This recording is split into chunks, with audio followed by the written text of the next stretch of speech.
Good morning, everybody. Welcome to today's episode of Wise Tech for Wise Money.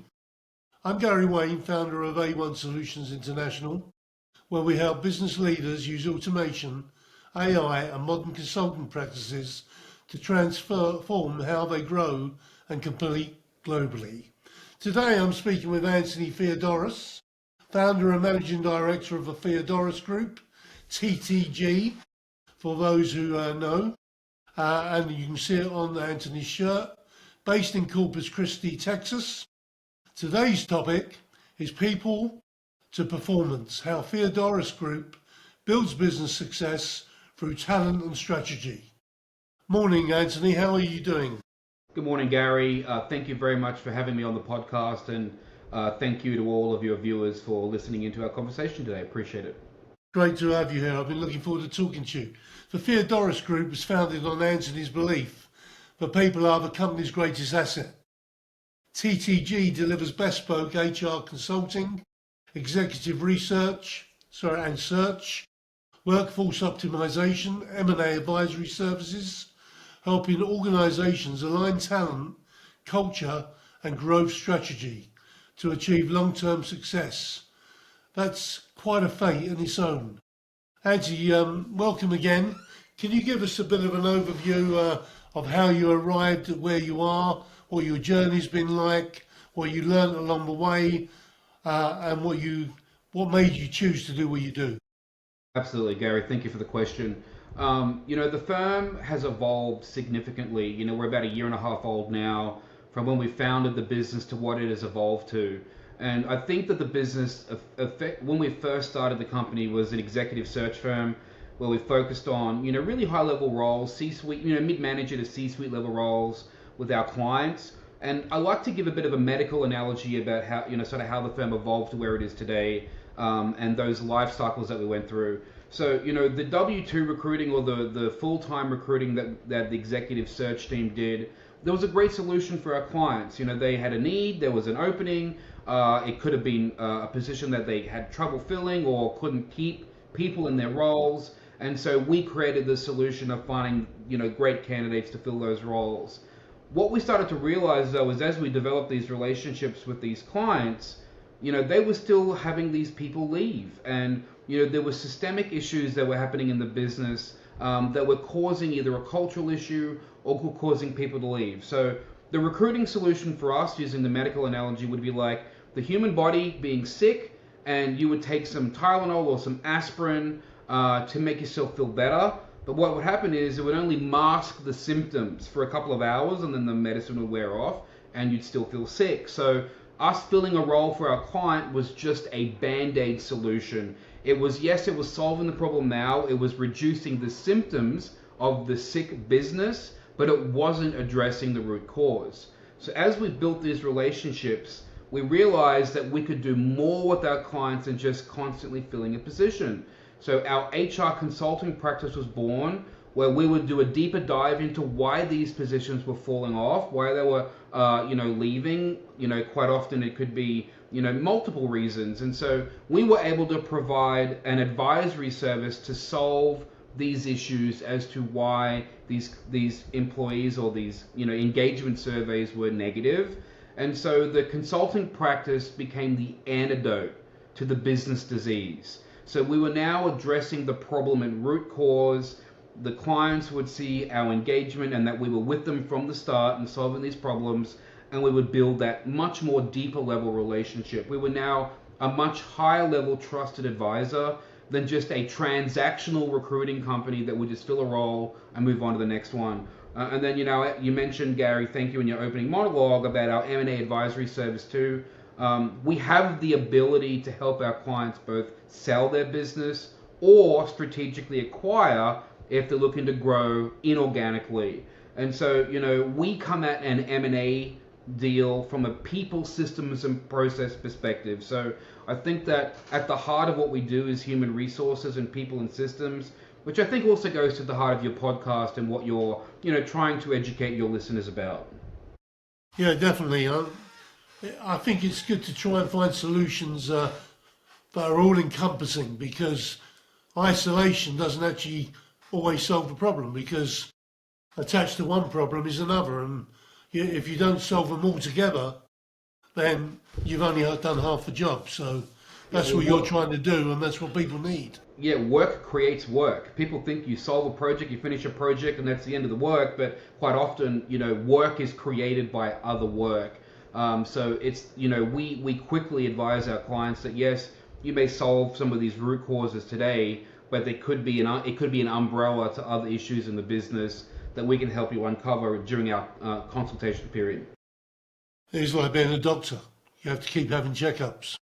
It's not ironic that I use a medical analogy as the evolution of the firm, because the business is like a human body. It has its functions and it works great when everything's working together. But if one of the systems, whether it be people, finance, operations, marketing, sales, or leadership, if one of them aren't feeling very good, not feeling well, it can affect every other system. And so, we wanted to move out of a transactional relationship with our clients and more into a relationship transaction with our clients. And yes, I agree with what you said. It's fantastic. You've worked across Australia, the US, Europe.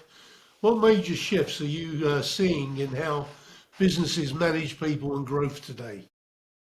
Sure, I think the US in itself is unique. Again, we have 50 states, and each state is governed, obviously we have federal rules that govern the majority of the states, but when you break down employee relations, each state really governs a lot of their employee relations unless there's a federal document that overrules the state document, right? It's called the Supremacy Clause.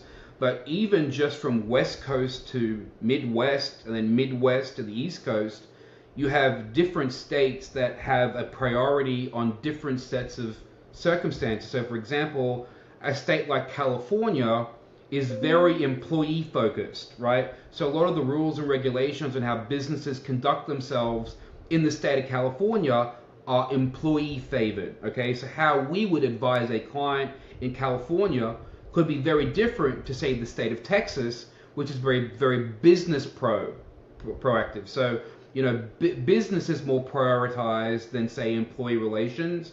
And so how we would advise a client in Texas could be different to how we advise a client in California. So having, consultants that have the multi-state experience is critical.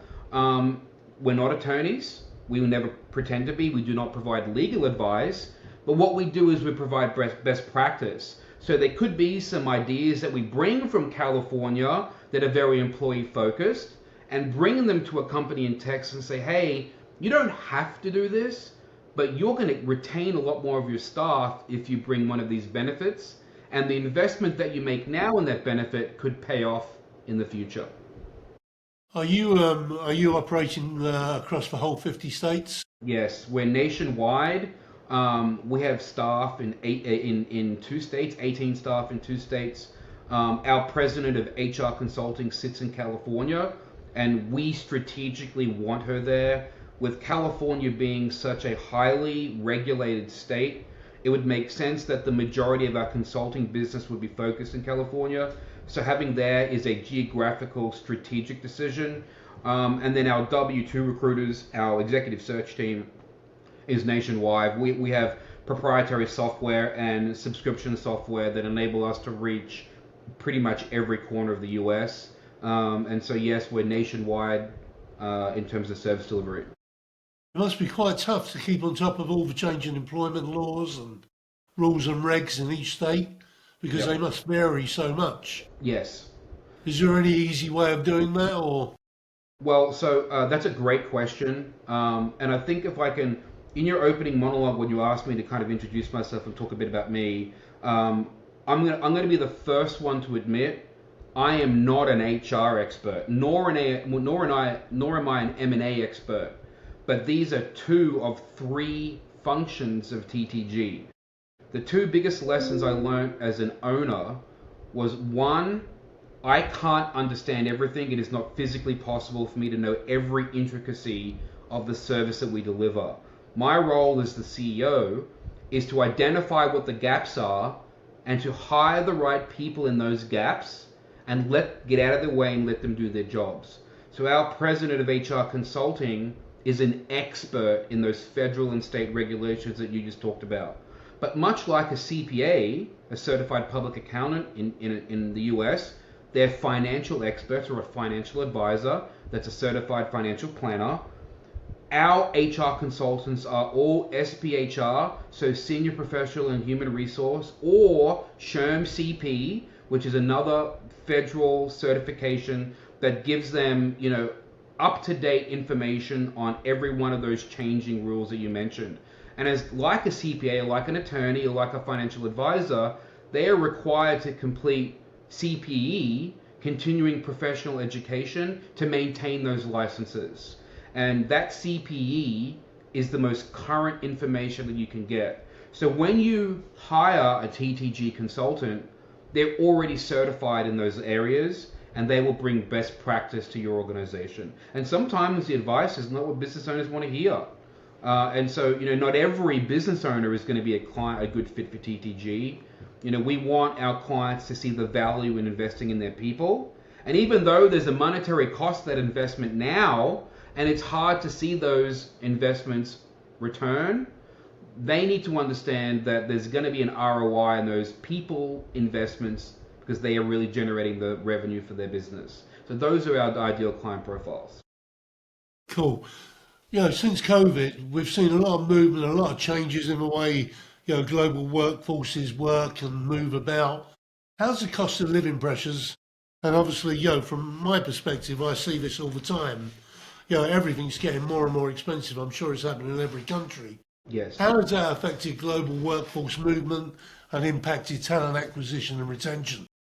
That is a really good question. I think that, without making this conversation political at all, if we use California and Texas as an example, you've got a large exodus of, people from California to Texas. They're moving to, I think, Texas and Florida and some of the Midwest cities are really seeing an increase in people. And then you look at crime as another driver of people leaving. But it's not just a driver of people leaving, it's a driver of business leaving as well. San Francisco, Chicago, and I picked both of these not for political reasons, but because they've been recently in the news nationally. You've got a significant amount of business exodus because the policies of local politicians are making it unsustainable to run a business. That, in addition to the cost of living crisis, I think I read a statistic, and again, I know that they say 95% of the statistics are wrong. However, something like 97% of the US population cannot afford to buy a house. It's outrageous. And so what percentage? 97% of the Really, that's unbelievable. Now 350 million people. It's incredible. Look, Australia's even worse. The average price for a house in Australia has now surpassed $1 million. Average price.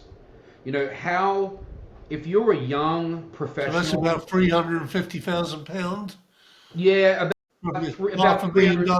Yeah, about 380,000 US dollars, which is about right. That's comparison, dollar to dollar comparison. But you still need a 20% deposit. If you're a young professional graduating university and either the Australian or the American or the European dream is, the white picket fence with 2.5 kids and a wife, and you'll have to find $1 million to buy a house, and it's going to cost you $250,000 in a down payment. I mean, there are people that go their entire life just trying to save the down payment. That's not even paying off the mortgage. I can't get over that. I think that's unbelievable. There has to be, there has to be a correction that's going to happen. A big part of it, the US problem is an undersupply and an over demand, which is economics 101. But then the cost to use capital to get money to buy the house is expensive. And, it's really rare in the US right now. We're having a double whammy effect. Usually what happens in economics is, if the price of a house increases and it becomes harder to buy, jobs are lost, inflation decreases, which causes a consequential decrease in interest rates, right? Which then makes money cheaper. Now people can afford to buy a house. What's happening right now in the US is house prices are increasing, but mortgage rates are also increasing. So it's a double whammy effect. And so, there has to be something that changes. Either there's a bubble that's going to burst, or inflation is going to get to a point where interest rates have to drop again. And so I think we'll start to see some of that. But, they talk about housing, energy, and food being, the three biggest influences on inflation. And I think that's part of what, TTG's value proposition, outsourcing some of the back office function is a lot cheaper than what it would be hiring a full-time person. In some regards, it depends on the role and the exposure. But again, these are some of the ways we're addressing that cost of living. Because cost of living doesn't just affect the cost of milk and eggs and food from the grocery store. It affects how much products cost to manufacture and build, which increases the cost to buy them, okay? And now because staff want more money to buy the groceries and live, now businesses are under pressure not just to pay employees more to offset inflation, but then the cost to do business is also increasing as well. And it's tough. We are a 100% remote environment. And this is a whole nother, Gary, we could do a whole nother podcast on in-office work versus hybrid work versus remote work and the benefits, the pros and cons of both. But I can tell you right now, we will really never be in office. I'd be very, very surprised if we were. And part of that is strategic. It's our overheads are lower. And we can afford to pay our people better because we don't have the overhead of $100,000 a month in rent for all the offices around the country. So, again, it's about being small enough to be adaptable, but also understand that there is a cost of living crisis globally. It's not just the US or Australia or in Europe. I mean, the UK right now is being slammed. It is. Without a doubt. Oh, it's. I mean, we could. Obviously, under the Labour government, and as I say, we don't want to talk about politics, but yeah, right. Every cost of doing business has gone up, so the margins are getting squeezed. Businesses can't afford to take on people. I think the companies that work remote like you do have a better edge because we look around the city of London, and I used to work there all the time pre-COVID, and the cost of those buildings and entertaining staff is just massive. It's unsustainable. We look down Bond Street, the main shopping area in Mayfair, and the shops are empty. Yeah, I was in Hyde Park in London, and was walk through Piccadilly Square, chatting to locals. This was 10 years ago, a little while, and I'm asking them, what's it like to live here? And they said $5 million, $10 million, $12 million just to buy this flat. We can't believe that cars can even park here because the penalties to park downtown in the city, it's almost like it's designed to be expensive so that people, they get on a bus or they catch the tube, mind the gap, and get to work and not rely on these vehicles. That was 2010. I can only imagine what it's like now 15 years later. It must just be crazy. So with the evolving landscape in business from your hybrid models and the way people are now operating, do you think leadership styles are evolving fast enough to meet the changing realities of the new market that we live in? I actually think the answer to that is no. I think that pre-COVID, there was really no such thing as remote work. It was very, very, very seldom, very rare. COVID forced the world to go indoors, and most businesses, if they didn't shut down, found a way to make it work. And I think that post-COVID, we've looked at the model, and we've looked at people, and we've looked at trust, and leadership that went remote because they were forced to, and now changing their mind saying, hey, it's time to come back in the office. I can understand the reasons why, but to me as an owner, and then the way our leadership team looks at it, we only hire people that have been in remote work consistently. So there isn't the issue about, well, I'm bored, I'm lonely, I can't just walk next door and have a chat to my colleague. We want people that have worked in a remote environment that are resilient to working independently, first of all. Second of all, we want to trust our people. At TTG, we've actually had to tell people to reduce their workload. I know it's outrageous. We've had people work all day, they leave their office in their house, they go cook dinner, they eat with their family, then they're back in the office trying to finish a project. And we know this because we can see when they log in. And we've had to ask people to not do that. As much as we appreciate it. Now we understand if there's a deadline they've got to get done, of course we're going to let them do the deadline. But there's this mindset of more than less in this remote environment. So we haven't yet seen those challenges that I think some leadership teams see. Are they really working? Are they slacking off? Is remote work just daycare for their staff? I think is the real common one. We have not yet seen that. And like I mentioned earlier, our Q4 revenue is going to be greater, if not more, than the whole of the rest of 2025.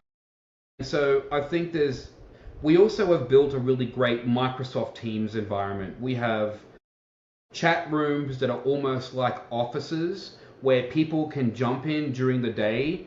They could be people working on a similar project and they chat and they talk about what they're working on. So you've kind of get this remote office environment where they can still log in and have that social time while still working on a project, so you don't have this sense of loneliness or it's just me working on it, where some staff that only want to work in an office, they like that social interaction.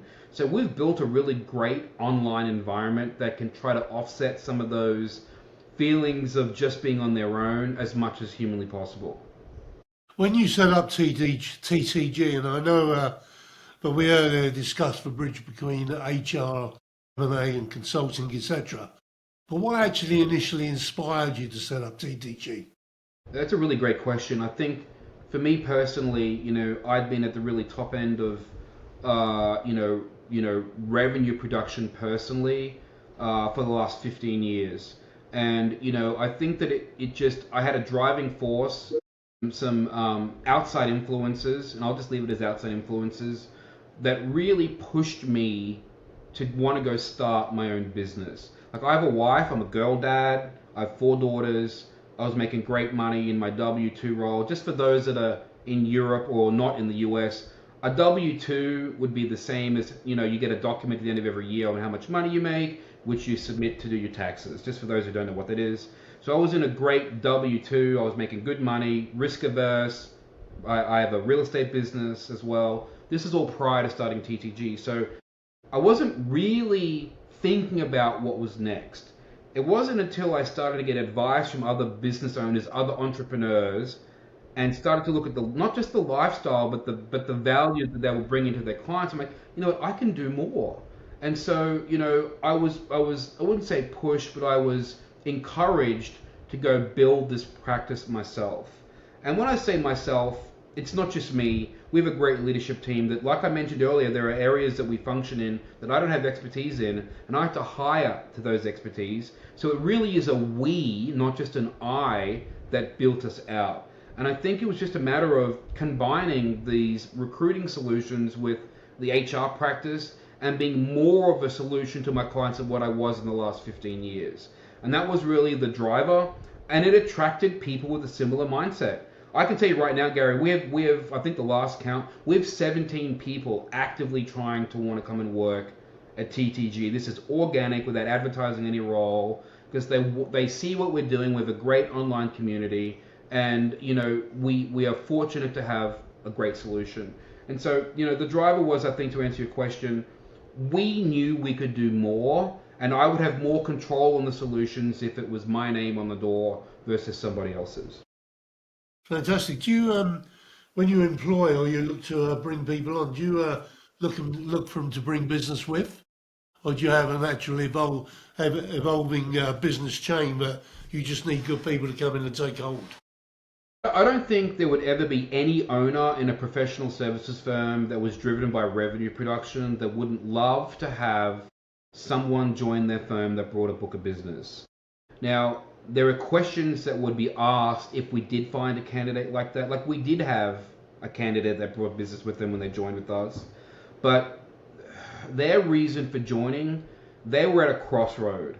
They were at a point where their business was growing fast enough to where they needed to decide, do I go get the big loan from the bank and make my own company, and take the risk that goes with that, or can I go work in an environment when entrepreneurial spirit is developed? And so this particular hire decided they didn't want to go get the $2 or $3 million loan from the bank and now have an investor, because even though the bank's not an investor, when it's their money, they really are an investor, right? The risk, or can they go to an environment where we could still develop that? So Gary, one thing that we were very big, our leadership team was developing career ladders within each one of our 3 departments, so that every employee, no matter what level they came in at, understood what the next step was to get promoted. And you start as a entry-level role for an HR consultant. It's an HR consultant. We'll just use HR consulting as an example. I won't go through all 3. With HR consulting, the next step up is a senior HR consultant. Then we have a VP of HR consulting, and then we have a partner of HR consulting, okay?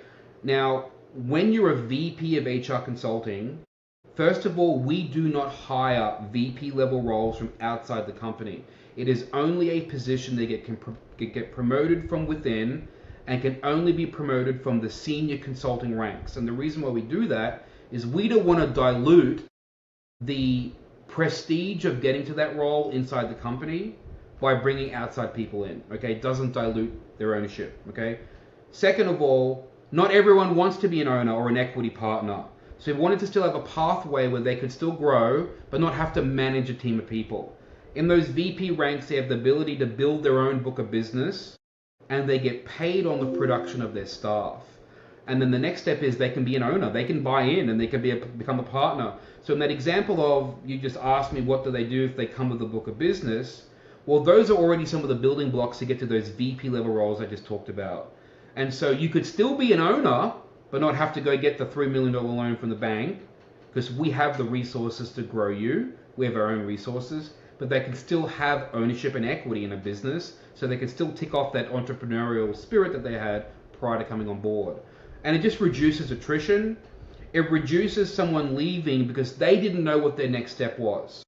And it was so critical for us to define what those career ladders were right from the founding of the company. But I think that's how you capture real talent. Yes, and you keep it. But not you capturing it's important. Retaining it is more important. Sure. Well, I meant both, because what you're doing is you're giving them everything they need, to fulfill their ambitions, their ego, everything. But, and excuse me for the profanity, it is hard as shit to get to that next level. And it's done on purpose. And it's not just a revenue number they've got to hit. There's personality traits that we look for. And I know that some of your users might kind of, oh my goodness, when they hear this. Failure is actually one of the key personality traits that we look for to get promoted.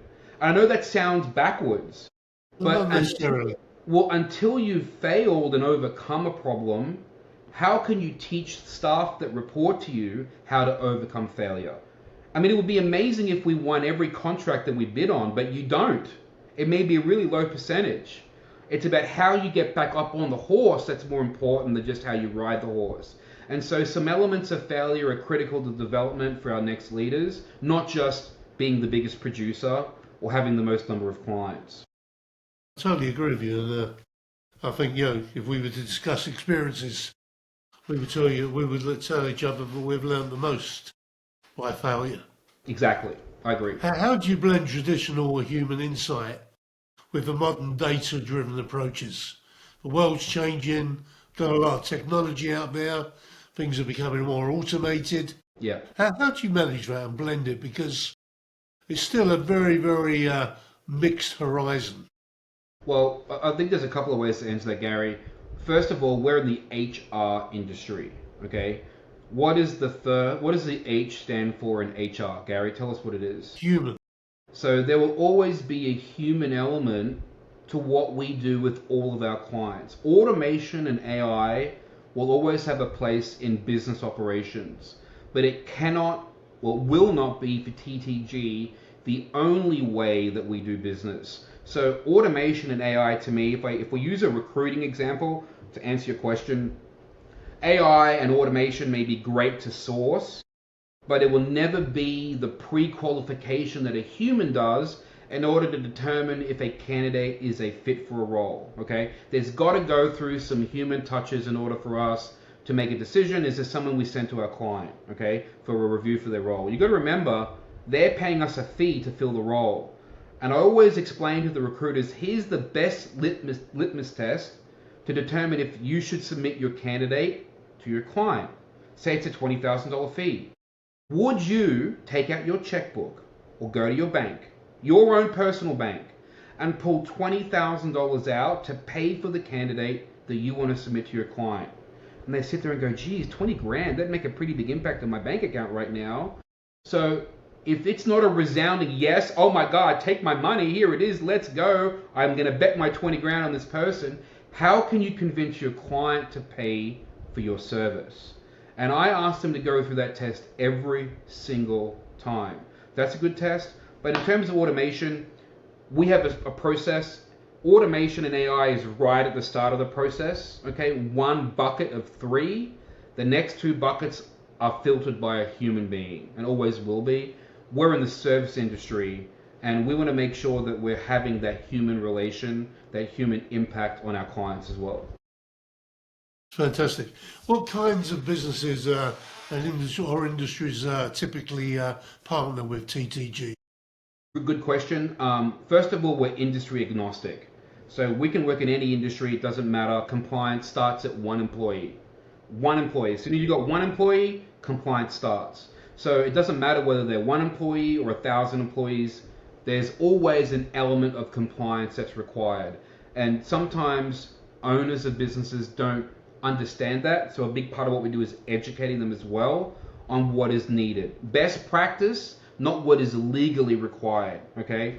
Second of all, depending on the business, like our HR consulting practice, in the US, wage an hour, okay, so how much am I paying someone, wage an hour, or misclassification of workers. So you're an executive assistant, but you're really doing the work of an operations manager. That's called misclassification of workers. Those are the 2 most heavily litigated areas of HR compliance in the US, the most litigious areas. The most areas of compliance needs that we see are blue collar, construction, manufacturing, because they have a lot of hourly workers across multiple states where just getting it wrong could be hundreds of thousands of dollars in either overpayments or, worst case scenario, underpayments, because now you got to back pay everybody. I'll give you an example. I'll give you a real life case study of one we just completed with a client of ours. And this is actually on our website. It's in our case studies area if anybody wants to go look at any more details. We had a client in the automotive space in Dallas, Texas. All of their staff were hourly employees. The owners, very gracious people, very lovely, just assumed all of their employees were getting paid 40 hours a week. And they had a clock-in system. Unfortunately, the staff were taking the owners for a ride, not a very fun ride. They were working a lot less than 40 hours, but the owners assumed that they were, and they were paying them 40 hours. We were engaged to do a payroll audit. Our consulting fees were $13,000, and in the first year, we uncovered $288,000 of overpayments. More than 1,000% ROI on our engagement fees. So this is one example where wage an hour is huge and such a savings. I mean, to be able to say to the owners, we just saved you $288,000. Our recommendation is you need to update your payroll system. You need a geofencing solution where your payroll solution will actually sense where the employee is logging into the system and know that it's them that's logging in. So there was an immediate ROI on our engagement.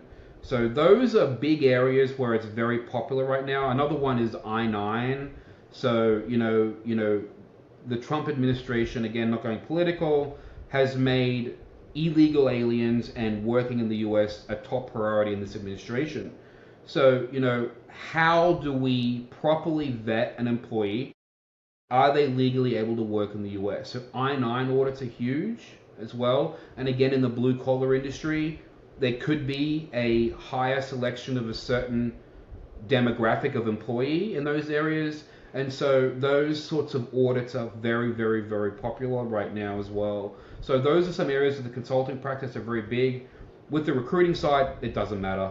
As long as it's quite often if a client has tried to fill a role themselves and failed, or there's lots of turnover, and they can justify paying a recruiting fee.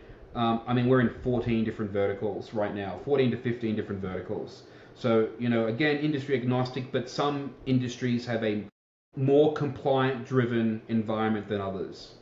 Cool. You also have an M&A advisory service, which we discussed briefly earlier. Yeah. How do you manage the people and culture side of that business? Yeah, good question. First of all, our M&A advisors are all executive level HR people.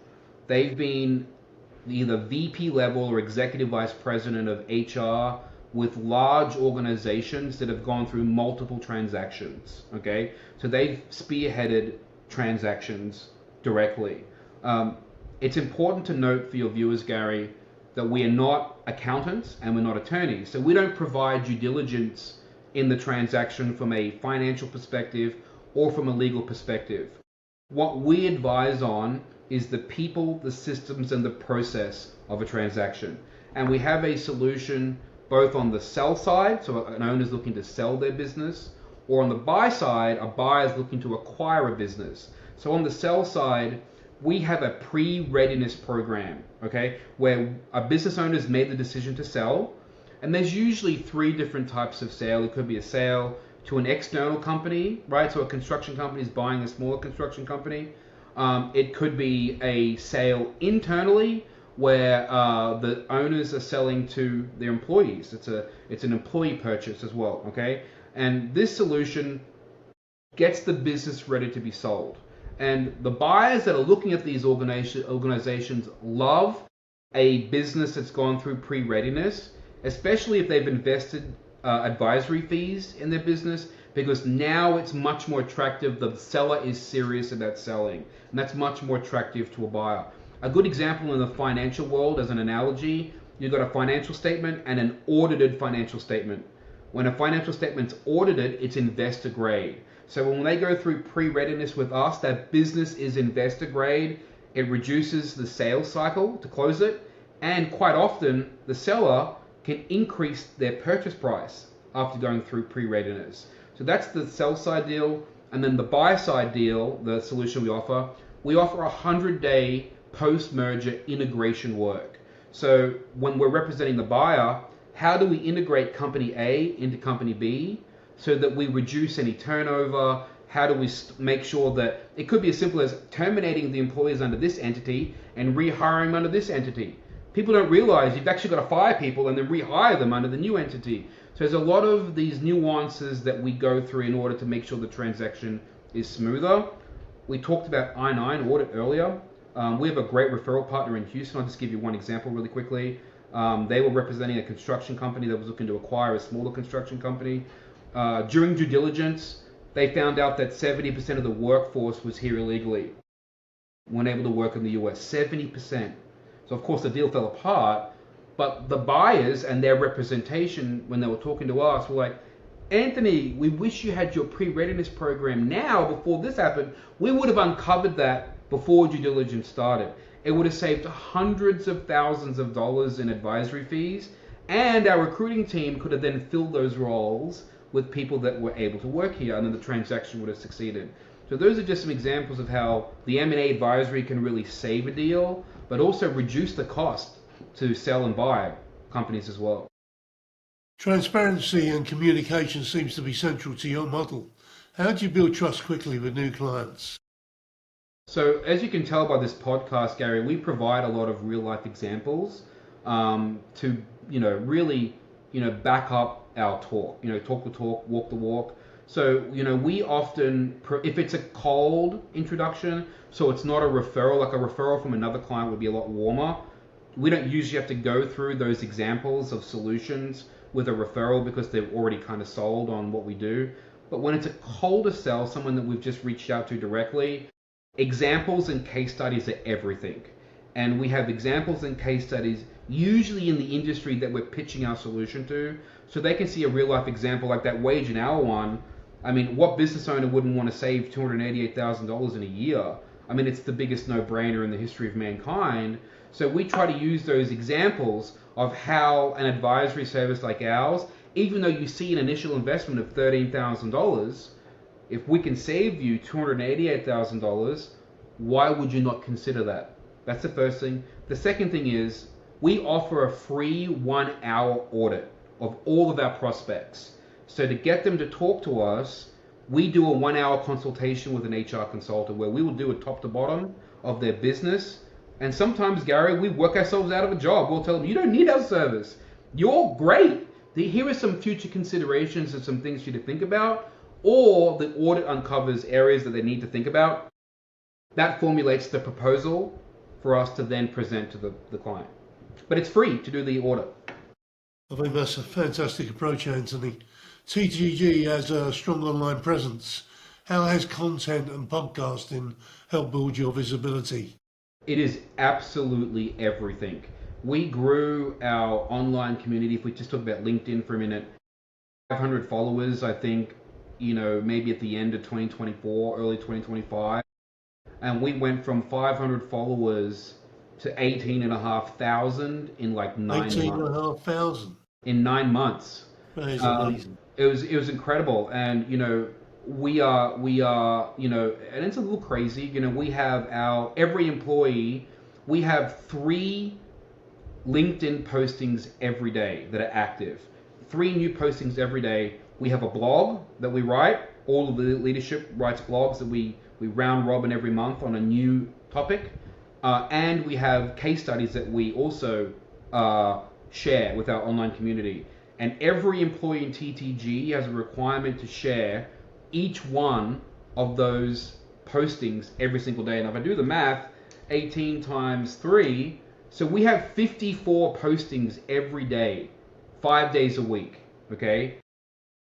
So that really enables, I think, the LinkedIn algorithm to generate followers. We've won business just from our postings. We've had people reach out. We had an M&A, a company wanting to sell, reach out to us and say, hey, we want you to sell our business. We're like, how did you hear about us? We want to know how you heard about us. Oh, we typed in M&A advisory company in LinkedIn search, and TTG was the #1 listed firm. And there are firms that are doing billions of dollars in transactions every year, and it was because of our constant online posting. That's how the algorithm drew it. We have digital. We outsource some of our digital media campaigns as well, which is expensive, but it has driven followers. To give us examples, we get about 3,500 visits to our website every month, is the analytics. We get 15,000 a week on our LinkedIn page. Huge difference. And we get to see those analytics live. So again, we're looking at other ways we can take advantage of that. But online is any other business owner that's listening to this podcast, I cannot overstress how important online presence is. Podcasts, conversations like this, and constant refreshing postings are critical to growing your online community. What's the biggest challenges companies have when they come to you, and how do you guide leaders from reactive hiring to proactive? Yeah, that's a great question. I'm going to answer it in 2 different ways: consulting, the HR consulting, and then the recruiting, because they're 2 different answers. So from the consulting perspective, unfortunately, it is reactive. Usually, a company has felt some pain, and they need a solution to the pain. They either A, want to fix the pain now, or they don't ever want to go through it again, what they just went through. So it becomes a solution like that. Where we're getting better so that's reacting to their need.